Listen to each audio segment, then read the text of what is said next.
Alrighty, so before I get to watch game 2 of the best of 3 series between the Houston Dynamo versus Real Salt Lake, I want to talk about the Portland Timbers, as today it was announced that they have hired their new head coach, and their new head coach is former Inter Miami manager Phil Neville. Now, obviously, I know there's been a lot of negative reaction in terms of this news, and that even though this was a report that Phil Neville was the leading candidate to become the next head coach for the Portland Timbers, the support group for the Timbers Army, definitely did not like this. I mean, they released a statement of the fact that they will not be happy if the front office decided to hire Phil Neville as a head coach, and mostly I think they mentioned about some of the homophobic thing that he's said in the past, that they think that it's not welcome in terms of their team, but unfortunately, the front office didn't listen to him. They end up hiring Phil Neville in the end, and that I know, like I said, there's going to be a lot of negative reaction toward this, but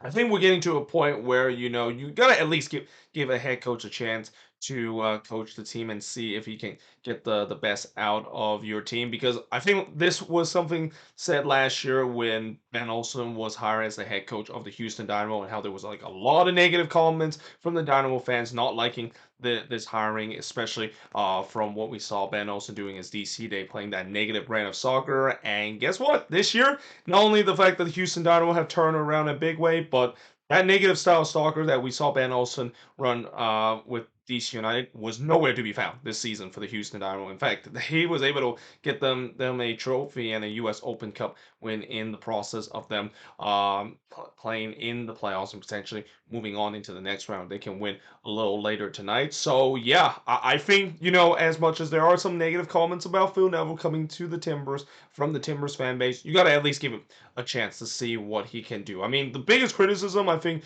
you got to say about Phil Neville, besides the off the field antics that he has with the media, is that his team, Inter Miami team, has always been very inconsistent. I mean, there's been times where when things are going right, things are definitely going right, but when things are going wrong, oh, you bet your things are going to be bad, and they're going on a losing run. Though I will say that he is going to be worked with a much more talented roster. I mean, during his time with Inter Miami, and this is before Messi come into this team and transformed that Inter Miami team in the latter part of this season, he basically worked with a team that pretty much were a bunch of deadwood kind of players, and that with him getting a much more talented team heading into this upcoming season for the Timbers, you would assume that maybe he's going to do a little better. But again, we'll see how this move is going to turn out. And that, yeah, if you're a Timbers fan, let me know in the comments below. What do you think of this? I mean, do you like this hiring? Do you not like this hiring? That's what